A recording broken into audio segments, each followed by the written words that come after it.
Hi there, welcome back to my business lounge.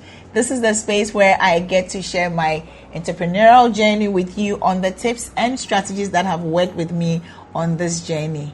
And I promise to keep this space inspiring and motivating so that you can go out there, take action, and live and build your business dream as well. Okay. Today, we're going to be talking about starting from hero. If you listen to the previous video before this one, we talked about starting from zero, meaning you have basically nothing or almost zero in your bank balance, but you really have an idea that you want to start with. So we talked about how you can do that. So if you didn't listen to that, I'd advise that you go and listen to that when you're finished with this. Right. Starting from hero. So we're assuming that you are starting your business having some financial backing, either from family, from your savings, from friends, but you have some money. And if that's the position that you find yourself in, I need you to bear this in mind as you start your business. It's very important, especially when you don't have the experience of having run a business before, or the benefit of somebody sharing their true experiences with you. So this is what I have for you if you are starting your business and you have some money. Okay, so if you're starting your business and you have some money, please don't invest heavily in space, in the look and feel, in equipment that you don't need. Remember the word that you don't need, because there are certain things that you need for your business. So definitely go in hard and invest in that. But sometimes we buy certain things that you don't necessarily need, maybe at the point of starting or where you are with the business. Make sure that you, just because you have money, you're not going out there and splashing out all out on everything. Because trust me, when you start your business, within the first few months, first year, you would realize certain things, which may mean you have to change the way you're doing something, or you have to do things a bit differently. And it may mean that certain things like equipment that you bought that you thought you would need 1 year down the line, you actually don't need it. But just because you had the money, you went out there and you bought it, and then you realize that you won't be needing it anymore because of how things are going with the business. So make sure that even though you have money, you're starting with the basics and you're starting with just what you need. I talk about space because space can take up, if you depend on the kind of space that you're investing in, it can take in a lot of your revenue. And if you are not at the point where you can break even, or you can make profit enough to cater for that space, by the time you realize, the money you're making is depleting because more is going to the space and you don't have enough to get things going. So this is advice for you if you have some money and you're starting your business. That's number one. Number two is that once you're starting a business, act like a business. You need to have a business account. And if you have a business account, remember it is a business account, not a personal account. And so it is also not your piggy bank where you've dumped money in, and as and when you please, you can go in there and then pull the money out and use it for whatever you want.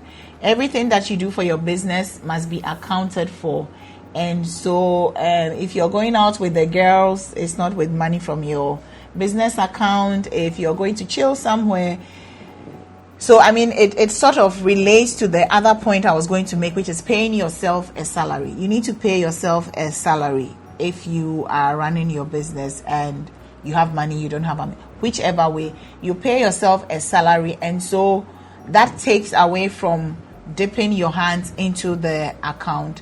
And you treat the business account as a business account is supposed to.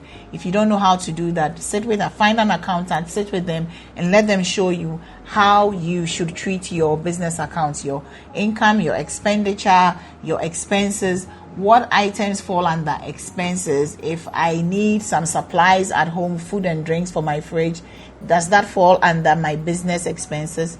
I don't think so. So make sure that you have all those things right.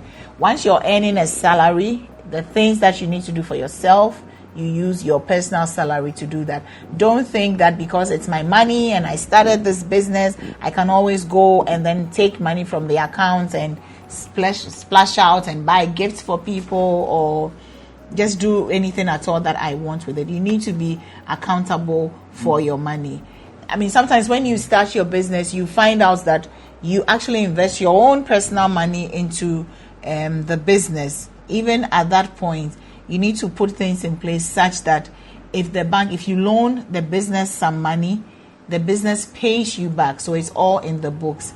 I know that it's not the easiest thing to do, or it's easier said than done, but it's the right thing to do, and it's the best way to keep an eye on your money. The next thing that you need to note is that you need to hire cautiously. Because you have money, you can think that, okay, I need a PA, I need a secretary, I need an admin person, I need an accountant, I need a salesperson, I need a marketing person. Okay, what are all the places we need to fill? And then you put them all there. And then when you start, you realize that it's taking months and months for money to come in. And you have bills and bills to pay, and you have salary which you must pay. And if you were investing some money, within a few months you realize that that money is depleting because you're paying salaries but you're not getting the returns you're expecting. And so hire cautiously. Hire the most critical and important people that you need to take off with. And then as you build, when things become overwhelming, you see what other skill you need to bring on board to take the load off people.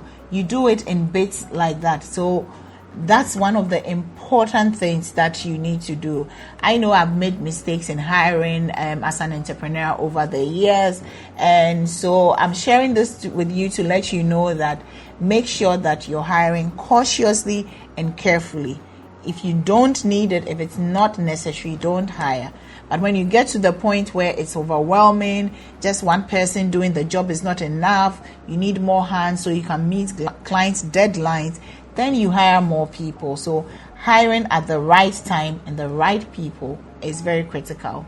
Okay, just because you have money doesn't mean that you should splash it out like that. And finally, you need to invest in knowledge. Invest in yourself and your team so that you can have a good understanding of what you're doing. And these days you can do a lot of courses.